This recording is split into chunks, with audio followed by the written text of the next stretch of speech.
Assalamualaikum warahmatullahi wabarakatuh. Kepada Ibu Erna Yuryanti yang saya hormati selaku Guru Bimbingan Mata Pelajaran PAI.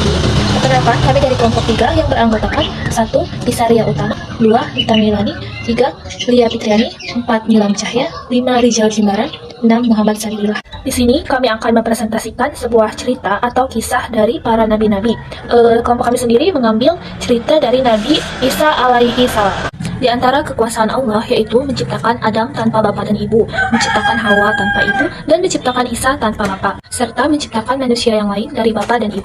Ketika Allah Subhanahu wa Ta'ala hendak menciptakan Nabi Isa alaihi salam, ia mengutus malaikat Jibril dalam bentuk manusia kepada Maryam. Pada waktu itu, Maryam sedang menyendiri di suatu tempat di sebelah timur rumah. Tatkala melihat Jibril, ia pun memohon perlindungan kepada Allah supaya Jibril menjauh dari. Ketika itu, Jibril menjawab bahwasanya ia adalah utusan Allah yang diutus untuk mengaruniainya seorang anak laki-laki yang akan menjadi nabi. Jibril berkata, sesungguhnya aku adalah utusan Tuhanmu yang diberi tugas untuk mengaruniaimu seorang anak lelaki yang suci. Dan Maryam pun menjawab bahwasanya bagaimana aku bisa mempunyai anak sedangkan manusia tidak pernah menyentuhku, dan bukankah aku adalah seseorang yang berbuat. Jibril pun menjawab bahwasanya ini adalah suatu perkara yang remeh bagi Tuhan. Dia menghendaki hal itu agar menjadi tanda bagi manusia akan kekuasaan dan sebagai rahmat bagi siapa yang beriman kepadanya. Dan ia memutuskan untuk menjadikannya, dan itu pasti terjadi. Dia menghendaki hal itu agar menjadi tanda bagi manusia akan kekuasaan dan sebagai rahmat bagi siapa yang beriman kepadanya. Akhirnya Maryam pun hamil, dan tiba waktu bersalin ia mendatangi sebuah pohon kurma dan melahirkan di bawahnya. Selepas proses bersalin, Maryam pun membawa Nabi Isa alaihissalam kepada kaumnya. Namun kejadian yang tidak disangka, kaumnya mengira bahwasannya bayi Nabi Isa itu adalah bayi dari hasil hubungan. Ketika itu orang-orang marah dan ingin menghukum Maryam dengan cara merajamnya. Maryam pun memberikan isyarat kepada mereka agar bertanya sendiri kepada bayi. Orang-orang itu berkata, bagaimana kami bisa bertanya kepada seorang bayi? Namun ternyata bayi Isa pun menjawab, sesungguhnya aku adalah hamba Allah. Dia memberikan kepadaku Alkitab Injil, menjadikan aku seorang nabi dan memberkati keberadaanku dimanapun aku serta berwasiat kepadaku agar aku mengerjakan sholat dan mengeluarkan zakat selama aku berbakti kepada ibuku dan tidak menjadikan aku orang sombong yang sangsi. Dan selamatlah atasku pada hari aku dilahirkan dan hari aku mati, serta hari di mana aku dibangkitkan dalam keadaan hidup. Dan setelah itu barulah orang-orang menyadari akan kesucian Maryam. Assalamualaikum warahmatullahi wabarakatuh. Allah mengutus Isa sebagai nabi ketika ia mencapai umur 30 tahun sesudah menerima wahyu dari Tuhannya dan mengajarinya Taurat dan Injil. Allah Subhanahu wa Ta'ala berfirman, wa yu'allimuhul kitaba bil hikmati wat taurata wal injil wa rasula ila bani Israil. Dan artinya, dan Allah mengajarinya Alkitab, ilmu pengetahuan, dan Taurat serta Injil, dan mengangkatnya sebagai Rasul kepada Bani Israel. Isa menyampaikan ajarannya sebagai Rasul, mengajak mereka untuk mengikutinya, dan berusaha mengembalikan bangsa Yahudi dari penyelewengan, mencegah mereka dari kesesatan, menerangkan kepada mereka apa-apa yang mereka persoalkan berupa perbuatan halal dan haram, serta menghalalkan bagi mereka sebagian yang telah diharamkan atas mereka. Pemberitahuan tentang keadaan Muhammad SAW. Di antara tugas Isa adalah memberitahukan tentang kedatangan utusan Allah yang datang sesudahnya bersama Ahmad yakni Muhammad SAW. Allah Subhanahu wa Ta'ala berfirman menceritakan apa yang diucapkan Isa. Wa idh qala Isa bin Maryam ya bani Israila inni rasulullah ilaikum Muhammadin qalima baina yadaya minat Taurati wa busyirun bi rasuli ya'ti min ba'di ismuhu Ahmadu.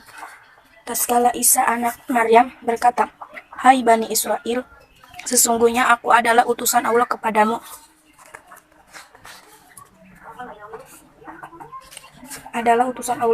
Untuk membenarkan Taurat yang ada di hadapanmu dan memberitahukan kedatangan seorang Rasul yang akan datang sesudah aku berfirman. Ahmad. Isa menyebutkan nama Muhammad dengan perkataan Nabi dan Mesias serta dengan kata Paraklet. Paraklet berasal dari kata Yunani. Makna Paraklet dalam bahasa Yunani adalah Muhammad dan Ahmad.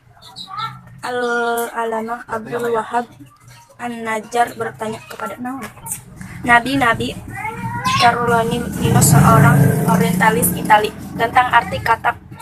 Maka ia menjawab, sesungguhnya para pendeta mengatakan kata itu artinya menghibur. Pembantu-pembantu Isa tatkala Isa mendekati bahwa kaumnya masih tetap membangkang dan kafir terhadap ajarannya, kecuali sedikit saja. Maka ia pun berseru kepada kaumnya, siapakah yang mau menjadi pembantu-pembantuku untuk membela ajaran Allah? Maka murid-muridnya yang beriman menyambut suaranya dan mengumumkan keimanan mereka dengan berani, sedangkan mereka itu sedikit sekali. Pembantu dekat Nabi Isa alaihissalam dinamakan Al-Hawariyin, dan mereka berjumlah 12 orang laki-laki. Allah subhanahu wa berfirman, "Falamma ahassa Isa minhumul kufra qala man ahsari ila Allah qala hawariyun nahnu ansarullahi amanna billahi washhad bi anna muslimun. Rabbana mana bina anzalta wa taba'na ar-rasul faqtubna ma'a syahidin." Tatkala Isa merasakan adanya kekafiran di antara mereka, ia berkata, "Siapa yang mau menolongku untuk membela ajaran Allah?" Al-Hawariyun berkata, "Kamilah pembantu-pembantu Allah, dan kami beriman kepada Allah, dan saksikanlah bahwa kami adanya orang-orang muslim. Wahai Tuhan kami beriman kepada apa yang kau turunkan, dan kami mengikuti Rasul Isa, maka tulislah kami dalam golongan orang-orang yang bersaksi beriman." Mujizat Nabi Isa. Pemuka-pemuka agama merasa adanya bahaya yang mengancam mereka. Maka Isa mencela perbuatan mereka yang menjerumuskan diri dalam syahwat dan kesenangan duniawi. Kemudian ia pun menyingkap rahasia dan menyebarkan kerendahan budi mereka di antara manusia. Maka mereka pun sepakat untuk menentang dan mendustakannya, serta menekan untuk menuntut Isa agar menunjukkan sesuatu yang menguatkan risalahnya, sehingga Allah mengukuhkannya dengan mujizat-mujizat yang cemerlang, yaitu: 1. Membuat burung dari tanah kemudian meniupnya sehingga menjadi burung yang sebenarnya dengan seizin Allah. 2. Mengusap orang buta, yaitu orang yang dilahirkan dalam keadaan buta, sehingga yang buta dapat melihat kembali dengan izin Allah. 3. Mengusap orang yang menderita penyakit belang sehingga sembuh dengan izin Allah. 4. Menghidupkan orang mati dengan izin Allah dengan seruan atau sentuhan. 5. Pemberitahuan kepada orang-orang tentang apa-apa yang mereka makan dan mereka simpan di rumah-rumah mereka. Orang-orang Yahudi terhadap Isa. Kendati adanya mukjizat Isa yang luar biasa, itu namun orang-orang Yahudi, mereka tidak membunuhnya dan tidak menyalibnya, akan tetapi diserupakan seseorang bagi mereka, dan sesungguhnya mereka yang berselisih mengenai dia dalam keraguan, dan hal itu tidaklah mereka itu mengetahui kecuali hanya mengikuti sangkaan. Cobaan yang dialami Nabi Isa selama hidupnya adalah: pertama, dijolimi kaum yang Yahudi yang ingin menyalib dan ingin membunuhnya. Kedua, dikira Tuhan padahal Nabi Isa sesungguhnya bukan Tuhan. Akhir kehidupan Isa. Apabila Isa tidak disalib, bagaimana akhir dari kehidupannya setelah itu? Jawab atas hal itu ialah firman Allah Ta'ala. Tidaklah mereka membunuhnya dengan keyakinan, akan tetapi Allah mengangkatnya kepadanya. Idz qala Allahu ya Isa inni mutawaffika wa rafi'uka ilayya wa mutahhiruka minal ladzina kafar. Tatkala Allah berfirman, "Hai Isa, sesungguhnya aku mematikanmu dan mengangkatmu kepadaku dan menyucikanmu dari orang-orang kafir." Quran Surat Al-Imran ayat 55. Arti mematikanmu ialah aku menetapkan ajalmu dan tidak menjadikan seseorang yang membunuhmu. Maka di sini menunjukkan terpeliharanya Al-Masih dari musuh-musuhnya. Kebanyakan ahli tafsir menyebutkan bahwa Allah mengangkat Isa dengan tubuh dan ruhnya kepadanya. Dalam hadis-hadis sahih disebutkan bahwa Isa akan turun ke bumi sebagai salah satu tanda hari kiamat. Turunnya Isa di tengah-tengah umat Islam akan menghukum dengan syariat Islam yang bersumber dari kitab Allah Al-Quran, yaitu membersihkan bumi dan memenuhinya dengan keadilan setelah dipenuhi dengan kezaliman. Pendapat kedua dari para tafsir ialah bahwa Isa hidup hingga Allah mematikan dia, sebagaimana Allah mematikan nabi-nabinya.